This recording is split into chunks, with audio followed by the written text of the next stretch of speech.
वालेकुम रहमतुल्लाहि सलाम।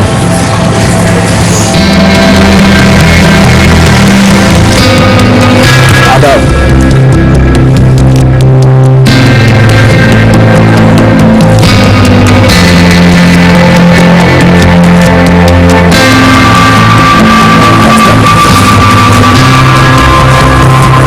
खाने यहीं बैठा है, बारिश की वजह रब ने बना दी जोड़ी। पूरा तीन डबल सोफा सब वारिस।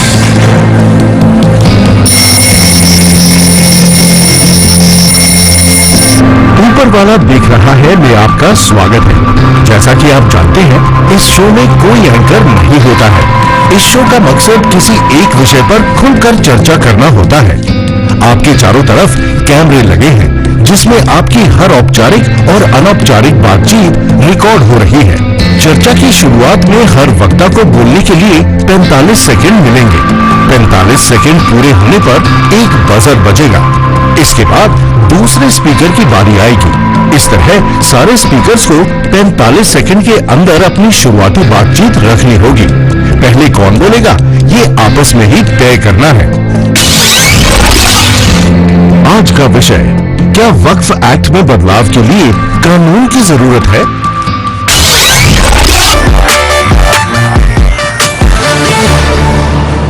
चलिए आप कह लीजिए। मैं लगातार देख रहा हूं कि शहजाद जी ने जिक्र किया।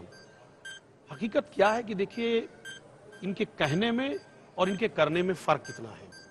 ये वही वाली बात है कि ये दिलों में आग, लबों पर गुलाब रखते हैं। ये अपने चेहरे पर दोहरा नकाब रखते हैं। देखिए, एक तरफ ये कह रहे हैं कि हम मुस्लिम हितैषी हैं, दूसरी तरफ ये मुसलमान की तमाम संपत्तियों को जो उन्होंने वक्फ किया है उसको ये हथियाना चाहते हैं। ये मकसद बिल नहीं है लाना, ये बिल एक बहाना है, लेकिन जो लैंड है वक्फ का उसको हथियाना इनका मकसद है। ये लगातार, ये जब से बीजेपी सरकार में आई है, वो कह रही साहब हम मुसलमानों के हितैषी हैं, हम मुसलमानों के लिए बहुत कुछ कर रहे हैं। लेकिन सच ये है कि इन्होंने मुसलमानों को कहीं ना कहीं जहां जहां मौका मिला है वहां पर इन्होंने धोखा दिया। इन्होंने सिर्फ धोखा दिया। देखिए,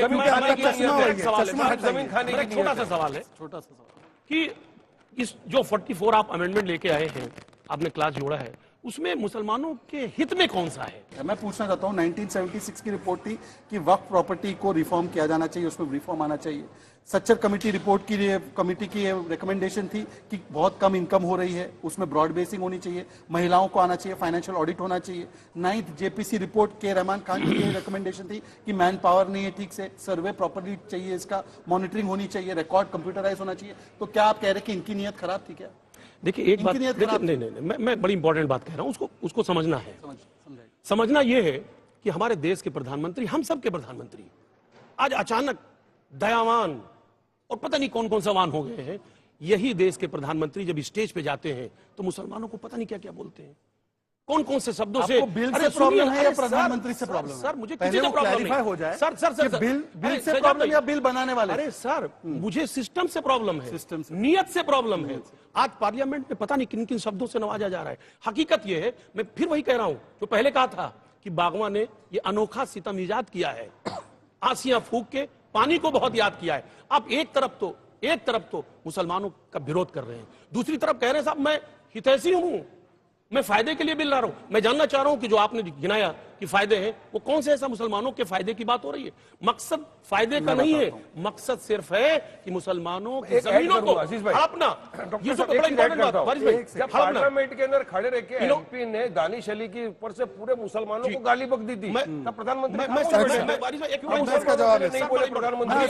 अभी उस बिल में एक आया है कि सारी चीजें डीएम को हैंड ओवर कर दी जाए। मैं दावा करता हूं उत्तर प्रदेश में सर अगवा संरक्षक, मैं कह रहा हूं डीएम, उत्तर प्रदेश का डीएम, क्या उसकी हैसियत है कि योगी जी के खिलाफ कोई फैसला ले सकता है? और वक्फ ट्राइब्यूनल की हैसियत है कि वक्फ ने जो कह दिया कि ये जमीन हमारी है, उसको उसके खिलाफ भाई कोर्ट है, सुनिए ना, और डीएम पे भरोसा नहीं। और एक मिनट, संविधानिक तरीके से सुनिए ना, अपॉइंट किए गए डीएम पर भरोसा सुनिए ना, सुनिए ना, एक बात मिसगाइड नहीं कर रहे, मेरी बात सुनिए। यहाँ पे फैक्चुअल रॉन्ग, सर फैक्चुअल नहीं, आप देखिए अब सुनना नहीं चाहिए। देखिए मैं डीएम के बारे में अभी बात ही नहीं हुई ना, जवाब तो ले लीजिए। सर मैं कह रहा हूं कि अगर कोई ऐसी स्थिति पैदा हो रही है तो आप कोर्ट में जाइए, कोर्ट का ऑप्शन खुला हुआ है। क्यों नहीं जाता कोर्ट में और क्लेम कर देता है ये हमारी प्रॉपर्टी है? आप लंगड़ा बना रहे हैं, वक्त को आप लंगड़ा बना रहे हैं, पैदल कर रहे हैं वक्त को। सर मैं अगर इस डिबेट को पर्सपेक्टिव में रख दूं, मैं ये समझा देता हूं कानून क्या है, उसके बाद आप लोग निर्णय करिएगा कि जो आप बात बोल रहे हैं वो उसमें क्या। कानून से मतलब नहीं है ना, इनको मोदी से ही मतलब है। मैं एक बार इसको लॉ को क्लियर कर देता हूं। मोदी मेरे देश के प्रधानमंत्री हैं, पर फिर भी मुझे आपको उनसे भरोसा मोहब्बत नहीं है, लेकिन उनकी आइडियोलॉजी से नफरत है, उनकी आइडियोलॉजी से नफरत है। मैं रिपीट नहीं करती, घोषित नहीं कर सकते। एक मिनट मुझे दे दे। देखिए वक्त की प्रॉपर्टी है क्या? वो किसी की प्रॉपर्टी नहीं है। मुस्लिम कम्युनिटी ने अपनी जमीन को डोनेट किया है, जो डोनेट किया है वो उसका मालिक है, वो अपनी चीज को इस्तेमाल कर रहा है, उसमें अननेसेसरी आप दखल देने का क्या? जी अजीज, क्योंकि सर प्रैक्टिसिंग मुस्लिम भी है, वारिस पठान भी प्रैक्टिसिंग मुस्लिम है, मैं आपको एक मुस्लिम होने के नाते सवाल पूछ रहा हूं। जी, इस्लाम प्रॉफिट मोहम्मद सल्लल्लाहु अलैहि वसल्लम पे नाजिल हुआ, कुरान पाक 1400 साल, अल्हम्दुलिल्लाह जी। उसके बाद इस्लामिक लॉ है, इस्लाम के बाद एक जगह तमिलनाडु में 1500 साल पुराना मंदिर क्लेम कर दिया, तब तो वक्फ भी नहीं था भाई। इस्लाम 1400 साल पहले नाजिल हुआ, उसके बाद इस्लामिक लॉ आया, उसके बाद वक्फ आया, और आप लोगों ने 1500 साल पहले मंदिर को क्लेम कर मुझे दिया। जवाब देने दे प्लीज। मैं जानना चाह रहा हूं कि स्टेट गवर्नमेंट की जिम्मेदारी होती है, वही अपॉइंट करता चेयरमैन से लेकर के मेंबर तक। स्टेट गवर्नमेंट की जिम्मेदारी है कि जिस जमीन की बात आप कर रहे हो कि वक्फ बोर्ड को उसने, अरे सुनिए ना, आज की बात नहीं है सर, ये पहले की बात है। किसको हैंड ओवर कराया? एक बात।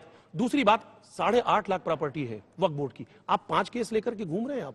किसने कहा 5 केस? मैं कह रहा हूं ना, कितने केसेस हैं, कितने केसेस हैं, कितने केसेस हैं? हकीकत ये है कि नजर, बहुत बेहतरीन सवाल आपने खड़ा किया कि इतना लैंड है। नहीं हिंदू भी कर रहे हैं। नहीं हिंदू कर रहे हैं, मैं इनका सम्मान करता हूं कि 10 लाख अरे भाई बात नहीं सुनने, करने नहीं दे रहे हैं। कितनी जमीन है? सच्चाई ये है कि इस जमीन का किसके अंडर में आती है? स्टेट गवर्नमेंट के। और स्टेट गवर्नमेंट ने इस जमीन को डेवलप करने के लिए पैसा क्यों नहीं देती है? अच्छा, क्यों नहीं देती है? सुनिए, ये बताओ, क्या जमीन खुद डेवलप हो जाएगी? क्या जमीन खुद डेवलप हो जाएगी? अच्छा, अब उत्तर प्रदेश में वक्फ बोर्ड है सर, वो उत्तर प्रदेश में वक्फ बोर्ड है। सुनिए उत्तर प्रदेश का, सुनिए, अरे भाई बातें करने दे रहे हैं, अरे भाई बातें नहीं, कंप्लीट नहीं, ये बात, ये सजा तो ये फेयर नहीं है, सजीद भाई ये फेयर नहीं है, मुझे बात रखने दें भाई। स्टेट गवर्नमेंट के अंडर अभी आपको पता चला वक्फ एक्ट कैसा है? अरे सुनिए ना, सुनिए ना सर, अरे सुनिए ना सर, मैं कह रहा हूं क्या जमीन खुद डेवलप हो जाएगी? उस स्टेट की जिम्मेदारी है, उस सरकार की जिम्मेदारी है कि उसको डेवलप कराए, और डेवलप कराएगी तो उसमें कानून नहीं बना है। सुनिए ना, अरे सुनिए भाई, अरे भाई आप सुनिए, सजाद भाई देखिए ना, साथ बैठने का असर कैसे हुआ, कैसे असर, देखिए वो इफेक्ट हो रहा है उनके ऊपर, इफेक्ट हो रहा है। मैं कह रहा हूँ इफेक्ट हो रहा है। मैं थोड़ी सी बात करूं, देखिए नहीं वही जवाब मैं दे रहा हूं। देखिए इसमें कोई दो राय नहीं, सियासत हो रही है और बड़े लेवल पे सियासत हो रही, क्योंकि इनका वोट बैंक खिसक गया। आज महंगाई, बेरोजगारी, तमाम बड़े मुद्दे हैं जो देश की जनता पूछ रही है, नौजवान पूछ रहा है, बेरोजगार पूछ रहा है, लेकिन चूंकि जब उस पर सवाल का जवाब नहीं है, तो ऐसे हालात में सिर्फ इस चीज को ला करके खड़ा कर दिया गया है। बस वही कह सकता हूं कि सियासत को लहू पीने की लत है। अरे सजाद भाई, सियासत को लहू पीने की लत है, बाकी मुल्क में सब खैरियत है, सब खैरियत है, लेकिन आप कहीं ना कहीं मुल्क में एक ना इत्तेफाकी पैदा कराना चाहते हैं, कहीं ना कहीं हमारे हिंदू भाइयों को और मुसलमान भाइयों को पोलराइज करना चाहते हैं।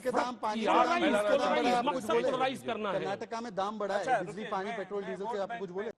देखिए शहजाद जी फिर वही हिंदू मुसलमान पे आ गए। अरे दोनों को हिंदू बोलो। अरे सुनिए ना, हमारा तो मानना है कि मस्जिद की अजा हो या शिवालय का सजर हो, अपनी तो ये हसरत है किसी तरह शहर हो, इस मुल्क में अमन और चैन कायम हो, सिर्फ एक समाजवादी पार्टी की सोच है। अरे इन्हीं पे बोल रहा हूँ, वो वही कौमी एकता की बात कर रहे हैं राहुल जी, और वो चाहते हैं कि इस मुल्क में फसादात खत्म हो और सिर्फ राहुल जी, इत्तेहाद की ये बात जो हो। सनातन समाप्ति की बात करते हो कौमी एकता है, चलिए, ये मोहब्बत की अच्छी बात है। है, मोहब्बत।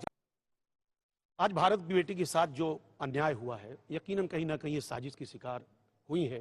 मैं वाकई में दिल से बहुत हमदर्दी है समाजवादी पार्टी को, हम सबको, क्योंकि जो कुछ हुआ है वो अत्यंत दुखद है, बेहद दुखद है।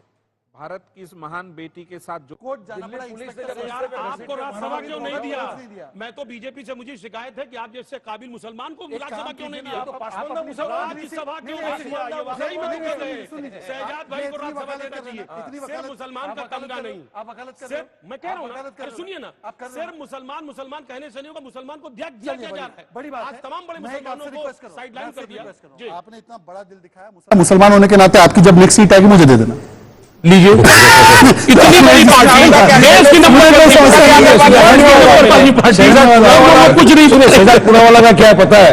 ये जब यहाँ आते हैं ना स्टूडियो में तो पासवान का मुसलमान बन जाते हैं जी, और जैसे बीजेपी में जाते हैं तो सनातनी बन जाते हैं। ये दोनों तरफ का चेहरा बदल कर रहे थे। चीट भी मेरे भारतीय हूँ। अरे मैं कह रहा हूँ सुनिए, मुसलमान सुनिए आखिरी कमेंट चेहरे के लिए नहीं बोलता, हिंदू राष्ट्र भारत बोलता, हिंदू राष्ट्र।